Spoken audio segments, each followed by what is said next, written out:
আচ্ছা, প্রথম ইস্যুটা হচ্ছে যে চিফ অ্যাডভাইজারের প্রেস সেক্রেটারি শফিক ভাইকে হচ্ছে অশেষ অশেষ অশেষ ধন্যবাদ। সমস্ত সুশীলতার সংজ্ঞা ভেঙে উনি আহ, যেই সুশীলতা বাংলাদেশের মানুষ পছন্দ করে না সেরকম একটা কাজ করেছেন। আমি প্রথম ধন্যবাদ জানাই বইছাড়া এই স্টলকে যে অত্যন্ত মূল্যবান এই ডাস্টবিনটা এখানে রাখার জন্য। দ্বিতীয়ত ধন্যবাদ শফিক ভাইকে এইখানে এই ময়লা ফেলে সুশীলদের অন্তরে জ্বালা বাড়ানোর জন্য।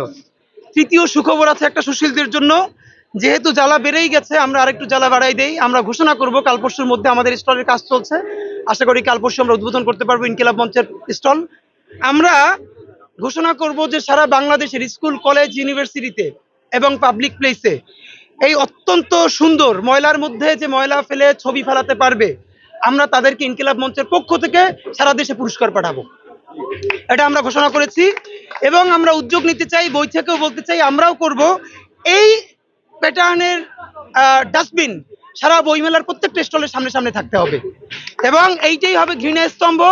সুতরাং আরো সুন্দর করে বললে যাদের জিপার মাঝে মধ্যে আটকানো মনে থাকে না তারা যেন এইটার পাশে এসে দাঁড়ায়। সুতরাং ফেব্রুয়ারির সারাদিন জিপার খুলে মুতে দিন এবং মুততে হবে এইখানে। এই হলো প্রথম প্রশ্ন। এই যে মুতে বলতেছি, হ্যাঁ, সুশীলদের অন্তর জ্বলে যাবে, এই জ্বলে দেওয়াটাই শান্তি, কারণ আমরা মুতার আরো ভালো ভালো শব্দ জানি, ওইটা না বলে এইটা আমরা বলার মধ্যে আনন্দ আছে। দ্বিতীয় প্রশ্ন হলো হুমায়ুন আহমেদ এইটা দেখলে কষ্ট পেতেন কিনা। প্রথম মধ্যে এই কষ্ট যাতে না পায় এই জন্য তো হুমায়ুন আহমেদ আল্লাহর কাছে আগেই চলে গেছেন। বরং হুমায়ুন আহমেদের যে বিবেক বুদ্ধি, এই বিবেক বুদ্ধিতে সম্ভবত হুমায়ুন আহমেদ আল্লাহ আগে নিচ্ছে শাওনের কাছ থেকে। শাওনের এই অবস্থা দেখলে শাওন আনোয়ার হোসেনের মতো যে আমিনার মা কইয়ে মরে যাইত। তো হুমায়ুন আহমেদের ওই দুর্দিন আসার আগেই তারা আল্লাহ নিয়ে গেছে। শাওনের তো এখন থাকার কথা জেলে, কারণ তারা এই ফ্যাসিবাদকে কিভাবে প্রমোট করেছে এগুলো তো বাংলাদেশের মানুষ জানে।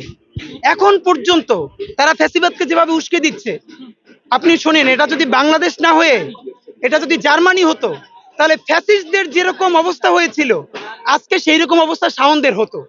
বাংলাদেশের মানুষ অত্যন্ত ভালো বলে এখন তারা রাস্তাঘাটে হাঁটে, কিন্তু তাদের কেউ গায়ে পচা ডিম মারে না। তা আমরা আবার পচা ডিম মারতে বলতেছি না, এটা খুবই খারাপ জিনিস। আমরা মানুষকে বলতে চাই প্লিজ আপনারা তাদেরকে পচা ডিম মারবেন না।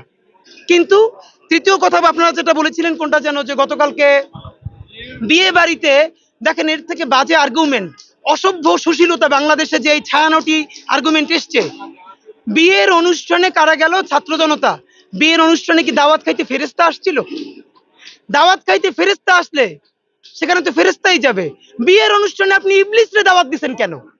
বিয়ের অনুষ্ঠানে ইবলিস আসলে সেখানে তো আমজনতা কেন? সেখানে তো ফেরেস্তা গিয়ে আক্রমণ করবেই। আপনি ভাবেন বাংলাদেশের আর্মি, নেভি এবং বিমান বাহিনীর প্রত্যেকটা ইসের মধ্যে, তাদের কলোনির মধ্যে বা তাদের সারাউন্ডিংস এর মধ্যে কোনো প্রোগ্রাম করলে সেখানে গেস্ট কারা থাকবে এটা লিস্ট জমা দিতে হয়, এটা আমরা সবাই জানি। তো নেভির কি করে এই স্পর্ধা হলো যে যেখানে শফিউল আলম মাইজভান্ডারির মতো বদমাইশ আওয়ামী লীগের এমপি, খুনি আরো একটা এমপি, এরা সেইখানে গেস্ট হিসেবে থাকবে, সেইটা জেনে তারা এই প্রোগ্রাম কিভাবে অ্যালাউ করলো? এই প্রশ্ন কেউ করতেছে না যে নেভির কিভাবে সাহস হলো যে আওয়ামী লীগের খুনি এমপি এই প্রোগ্রামে গেস্ট হিসেবে থাকবে সেটাকে অ্যালাউ করবার। দ্বিতীয়ত কি হলো, সেইখানে আমাদের ছাত্র ভাইয়েরা, ছাত্র জনতা মিলে প্রতিরোধ গড়ে তুললো।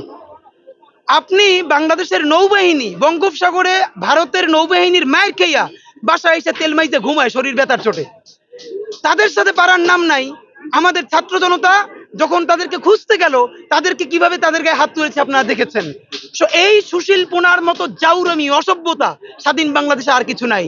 বাংলাদেশের মানুষের প্রতি অসম্ভব ভালোবাসা, এই সুশীল বয়ান, এই অসভ্যতার বিরুদ্ধে সমস্ত ফ্রেমিং কাঠামো ভেঙে তারা একটা নতুন বাংলাদেশের পক্ষে দাঁড়িয়েছিল, এটাকে বন্ধ করা যাবে না।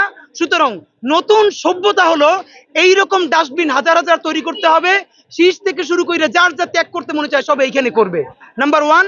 দ্বিতীয়ত আর্মি পুলিশ বিডিআর যারাই এইরকম গুন্ডা সন্ত্রাসীদেরকে ডেকে প্রোগ্রাম করবে তাদেরকে গণপ্রতিরোধ গড়ে তুলতে হবে, এটাই নতুন বাংলাদেশ।